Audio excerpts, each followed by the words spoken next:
সবুজ ঘেরা এক গ্রামে থাকতো দুই বোন, মেঘলা আর তিথি। মেঘলা ছিল শান্ত ও বুদ্ধিমতী, আর তিথি ছিল দুষ্টু আর কৌতূহলী। একদিন তারা তাদের দিদা সরলা দিদা তার সঙ্গে মাঠে গেল। দিদা, ওই গাছটা এত আলো করছে কেন? ওই গাছটা সাধারণ গাছ নয়, ওটা জাদু গাছ। কিন্তু জাদু শুধু ভালো মনের মেয়েরাই দেখতে পায়। তোরা দেখতে পাচ্ছিস, তার মানে তোরা ভালো মনের মানুষ। তারপর সরলা দিদা, তিথি ওরা সবাই বাড়ির দিকে যেতে লাগলো।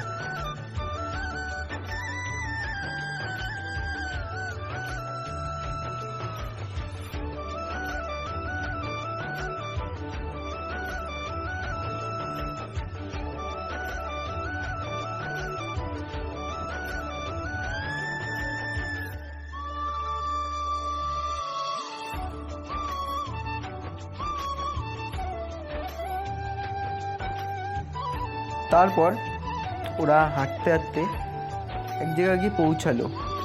এখানে ওরা দেখতে পায় রাস্তাটা দুভাগে ভাগ হয়ে গেছে। তারা বুঝতেই পারে না কোন দিকে যাবে। দিদা, আমরা কোন দিকে যাব এবার? রাস্তায় তো বুঝতে পারছি না, দিদিও ভাগ হয়ে গেছে। আমি তো বুঝতে পারছি না মানা, কোন দিকে যাব।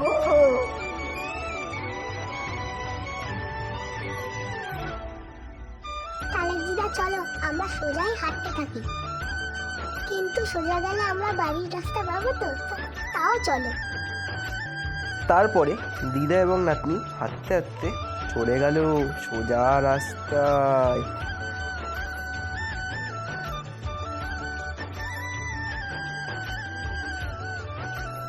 তারপর ওরা হাঁটতে হাঁটতে আবার সেই গাছের কাছে চলে গেল, যেখানে তারা একটু আগে আলো দেখতে পেয়েছিল। কিন্তু তারা ভাবছে, এ বাবা, আমরা তো এখান দিয়ে একটু আগেই গেলাম, আবার এখানে কি করে ফিরে এলাম? তো দেখতে থাকো। দিদা, আমরা তো একটু আগে এখানে এসেছিলাম। আমি এটা বুঝতে পারছি না, বাচ্চাদনগুলো আমার কি হচ্ছে। হয়তো আমরা রাস্তা গুলিয়ে গেছি, বুঝলি তো। চ, আবার আমরা হাঁটতে থাকি। তারপর দিদা এবং দিদার দুই নাতনিকে নিয়ে দিদা আবার হাঁটা শুরু করলো। হেঁটেই যায়, একই রাস্তা ওদের সামনে বারবার আসতে থাকে। দিদা ওরা বুঝতেই পারছিল না তারা কোন জায়গায় যাবে, কি করবে। মনে হচ্ছে রাস্তার মধ্যে ভূত আছে, ওদেরকে রাস্তা ভুলিয়ে দেওয়ার জন্য। শেষ অবধি দেখো তোমরা, তাহলেই বুঝতে পারবে।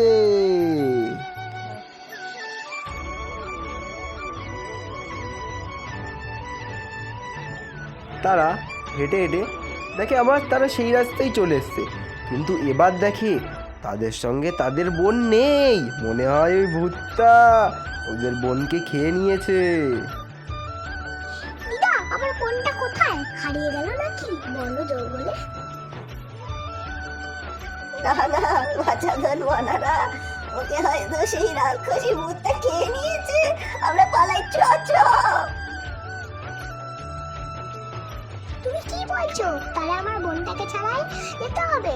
ওকে যদি মেরে ফেলে রাক্ষসী ভূতটা, পাছাবি। তারপরে ওরা ভয় পেয়ে সোজা হাঁটতে শুরু করে আবার ওই রাস্তায়। ওরা হাঁটতেই থাকে, রাস্তার কোনো শেষ নেই। ওরা যেন আকাশের দিকে উড়ে যায়। এবার তারা দেখতে পায় তারা আবার ওই বড় গাছটার সামনে চলে এসছে, এবং তারা দেখে তাদের বোনটাও চলে এসছে তাদের সাথে। এবং তারা অনেক খুশি হয়। খুশি হওয়ার পরেও তারা হাঁটতে থাকে, কিন্তু পিছনে ঘুরে তাকায় না যে তাদের বোনটা তাদের সঙ্গে আছে। দিদা, আমার বোনটা তো আমাদের সঙ্গে চলে এসেছে, আবার না চলে যায় কোথাও উদয় হয়ে। না না খোকা, চিন্তা করিস না, এটা ভালো জায়গা, এখান থেকে যাবে না। তারপর ওরা আবার হাঁটা শুরু করলো। ওরা দেখতে পাচ্ছে ওরা একই রাস্তায় বারবার হাঁটছে, কিন্তু ওরা বুঝতে পারছে না ওরা কি করবে। ওদের এখানে করারও বা কী আছে তোমরাই বলো। ওরা হাঁটছে হাঁটছে হাঁটছে, সন্ধে গড়িয়ে রাতও হয়ে যাচ্ছে, কিন্তু ওরা হেঁটেই যাচ্ছে হেঁটেই যাচ্ছে। ওদের হাঁটা থামবে নাই, ওরা হাঁটেই যাবে হাঁটেই যাবে।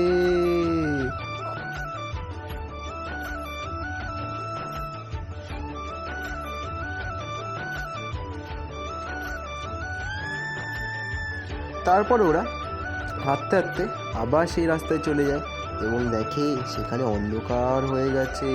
অন্ধকার তরচ্ছন্নময়ী রাত্রিরে ওরা পাচ্ছে ভয়। দিদা আমরা হাঁটতে হাঁটতে তো অন্ধকার হয়ে গেল, কিন্তু সেই রাস্তায় আবার ফিরলাম। আমিও তো সেটাই দেখতে পাচ্ছি মনা, কিন্তু তোর বোন কোথায়?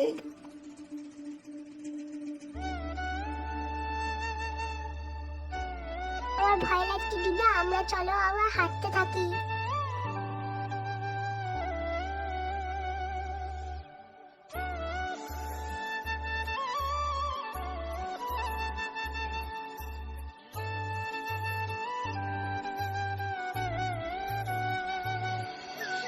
এরপর তারা হাঁটতে হাঁটতে অন্য রাস্তায় চলে গেল এবং তাদের বোনকেও তারা পেয়ে গেল এবং ওরা হাঁটতেই থাকলো।